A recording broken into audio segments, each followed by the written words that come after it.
Hey Celtics Nation, it feels good to be back talking about our team because this preseason is already giving us some wild moments to break down. The Boston Celtics came into the weekend looking to build rhythm and chemistry. And man, they've been moving at a different speed lately. You can feel it just by watching them. The first preseason game felt a little rusty, like they were still figuring out timing and pace, but these last couple of matchups, totally different story. The energy, the pace, the quick ball movement, it's all starting to look like a team that knows exactly who they are. Let's start with that game against Cleveland because that one got out of control real quick.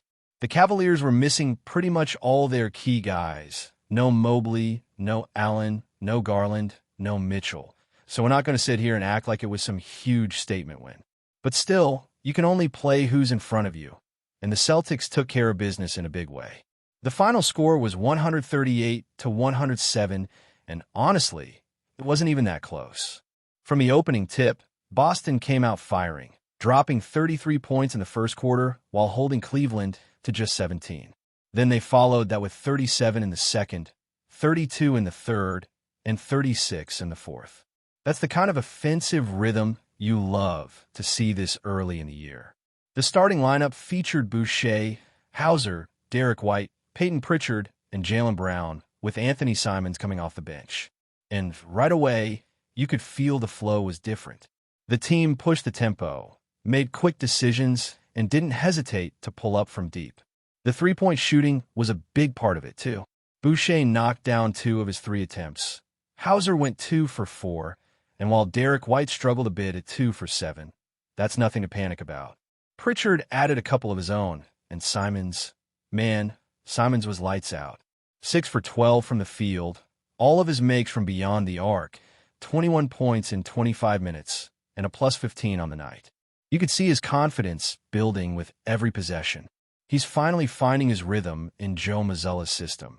And when he gets hot like that, it completely changes the dynamic of the offense. Defensively, Simons still has some work to do. He's been picking up fouls at a pretty high rate, which can mean a few things. Maybe he's being too aggressive. Maybe he's still learning where to be in the rotation. But you can tell he's locked in and trying to make an impact. That's what you want to see in the preseason. It's not about perfection. It's about effort and adjustments. Now let's talk about Josh Minott because this guy is starting to turn heads. A couple of weeks ago, not many fans were even mentioning his name, and now people are out here calling for him to get real rotation minutes. He's been an absolute spark off the bench. When he checks in, the game immediately changes. The pace quickens, the defense tightens, and the energy just spikes. Against Cleveland, he played 23 minutes, hit 5 of 9 shots, got to the line 5 times, and even knocked down a couple of threes. He finished with 16 points and 16 rebounds. Yeah, 16 boards, and was a plus 6 overall. That's production you can't ignore. Minott plays with that kind of intensity Mazzulla loves.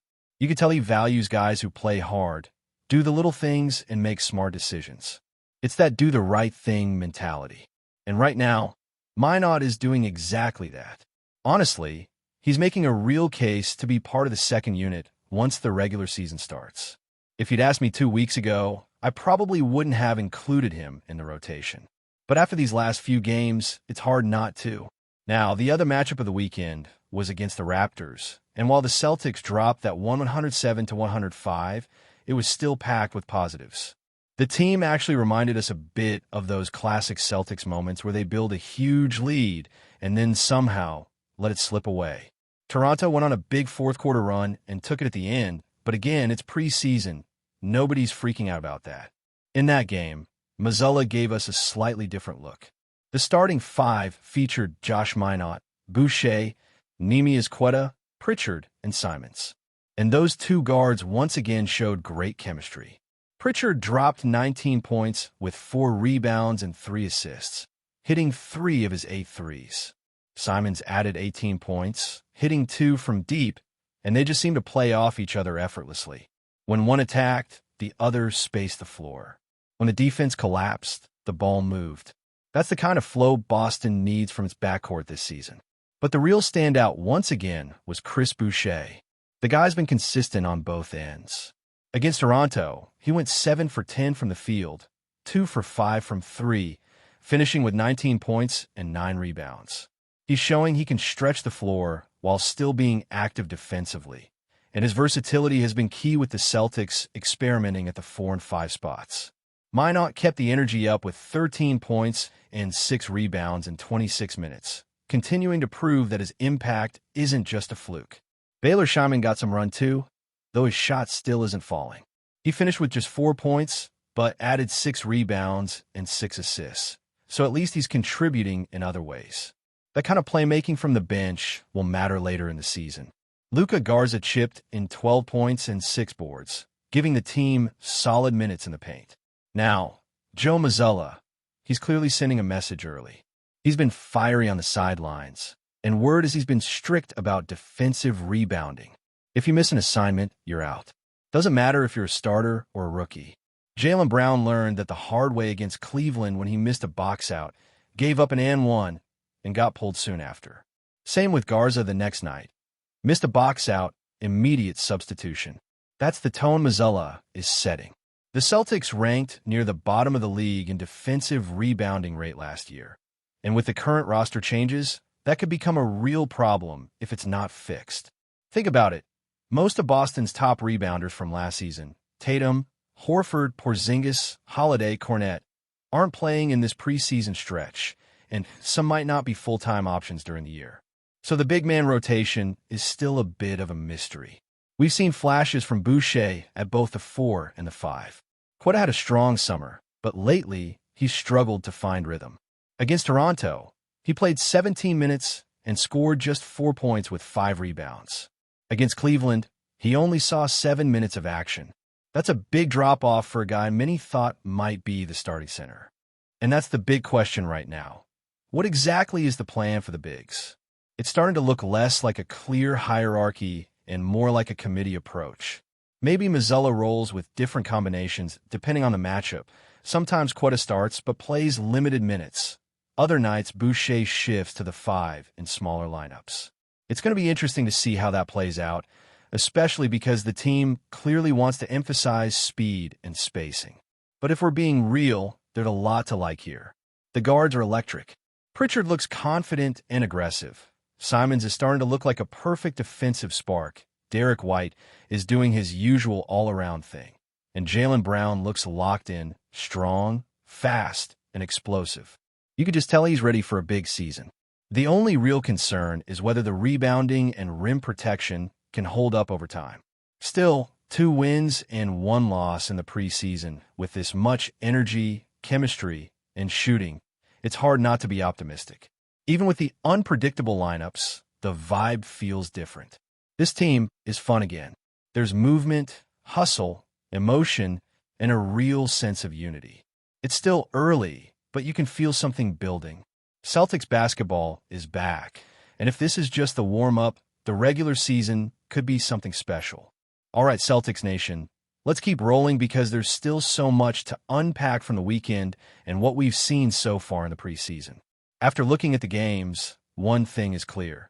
This team is embracing a new identity, one that mixes pace, precision, and energy in a way we haven't fully seen since the days of the more traditional Celtics squads.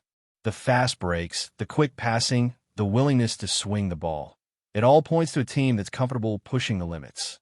You notice it most when Anthony Simons and Peyton Pritchard are on the floor together. These two have this rhythm that feels almost telepathic. One cuts, the other spaces the floor. One attacks, the other spots up for a clean 3. That kind of chemistry can carry a team through the toughest stretches of the regular season, and it's exciting to see it taking shape this early. Josh Minot continues to be the spark plug off the bench. He brings that intensity you can't teach. He's explosive, aggressive on both ends, and he has this ability to change the tone of the game within a single possession. You watch him hit a 3, force a turnover, or crash the boards, and suddenly the energy shifts. This is the kind of player every coach wants on the floor during crunch time. He's also a perfect example of how Mazzulla is prioritizing effort and intelligence over just raw talent. Minot isn't the tallest or most physically imposing player, but he reads the game exceptionally well and plays with a purpose. That burst of energy makes the second unit feel like an extension of the starters, rather than a typical bench crew just running out the clock. Chris Boucher continues to impress with his versatility. He's been starting at both the 4 and the 5 and has shown he can stretch the floor while still protecting the rim. Against Toronto, he looked comfortable, scoring efficiently and grabbing rebounds. What's interesting is how Boucher adapts depending on his role. At the 4, he can slide out to the perimeter and knock down threes. At the 5, he can anchor the defense while still moving fluidly along the baseline. This kind of flexibility is going to be crucial for Boston because the big man rotation is still a work in progress. With Quetta struggling to find consistent minutes and Luka Garza coming in and out, it seems likely we're heading toward a hybrid rotation that mixes size with speed. Whether it's Boucher at the 5, Tillman sliding in, or some combination of small ball, Boston is experimenting with different looks to maximize spacing and tempo. Neemias Quetta is still a bit of question mark. His minutes have been inconsistent, and he hasn't yet shown that he can be a full-time starter in this system. Against Toronto, he got some time in the first half, but disappeared in the second, and against Cleveland, he barely played. It's not necessarily alarming. Preseason is about evaluation, but it's something to monitor. The hope was that Quetta's Eurobasket experience would translate immediately, giving Boston a reliable starting center. Right now, it's still unclear whether he will fill that role or if Boston is going to rely more on committee minutes. Either way, Mazzulla seems determined to keep him engaged and challenge him, which could help Quetta develop quickly if he embraces the system fully. Defensive rebounding has become a clear focus in practice and games. Mazzulla has made it obvious that if a player misses a box out or fails to secure a rebound, there will be consequences regardless of who it is. Jaylen Brown learned that quickly against Cleveland when he gave up an easy board, and Luka Garza saw the same treatment after missing a closeout. It's a sign that defensive fundamentals are being emphasized as much as offensive flair, which makes sense given the Celtics' struggles in rebounding last season and the roster changes that have removed several of the top rebounders from the lineup. This team will need to collectively embrace boxing out and crashing the boards if they hope to be competitive in tight games during the regular season. One of the things that stands out about the current Celtics squad is the combination of veteran savvy and young energy. Derek White continues to be a stabilizing presence. He's blocking shots, forcing turnovers, and contributing across the board. Jaylen Brown looks more powerful and explosive than ever. His athleticism and timing are off the charts, and it's clear he's motivated to lead this team.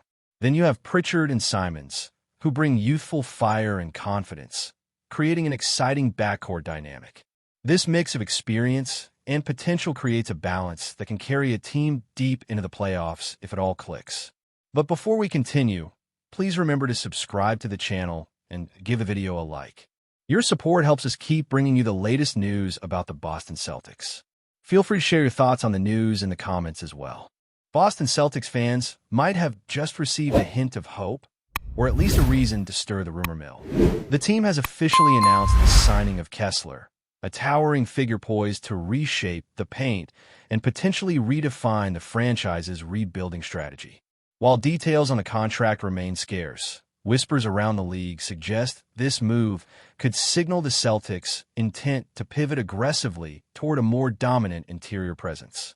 KESSLER, whose size alone commands attention, enters a locker room already buzzing with potential and speculation. Sources close to the team suggest that the front office has been scouting him for months, eyeing a player capable of anchoring the defense while also offering offensive versatility. Some analysts have been quick to compare him to past Celtics big men who carried the franchise through both highs and lows. Names like Kevin Garnett inevitably come up in hushed discussions, though KESSLER remains very much his own player. The timing of the announcement has fueled chatter among insiders. Could this be a precursor to further roster shakeups, or is Boston quietly building a nucleus around KESSLER and a few key veterans? Social media has already exploded with memes, mock trade scenarios, and hot takes, illustrating just how much the fan base is hungry for news and willing to speculate on what-ifs.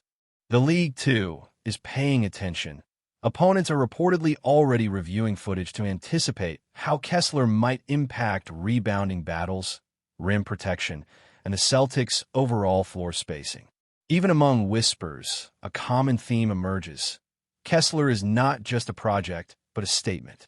Some insiders argue that the Celtics may be signaling a commitment to reasserting dominance in the Eastern Conference paint, long dominated by other emerging power forwards and centers. Others caution patience, noting that height and potential do not automatically translate into the polished impact Boston will need to challenge for titles. Yet, the excitement in Boston is palpable, a city known for its appetite for big moves and bold gambles. As the rumors swirl, one thing is certain. KESSLER has arrived, and whether he becomes a franchise cornerstone or the first piece of a larger puzzle, Celtics fans will be watching closely. Every rebound, every block, every subtle movement on the court could be a clue to how this latest chapter in Boston's storied basketball narrative will unfold. That's it for this update. If you enjoyed the video and want to keep receiving exclusive news about the Boston Celtics, please subscribe to our channel and give the video a like. We always appreciate your comments and opinions. See you in the next video.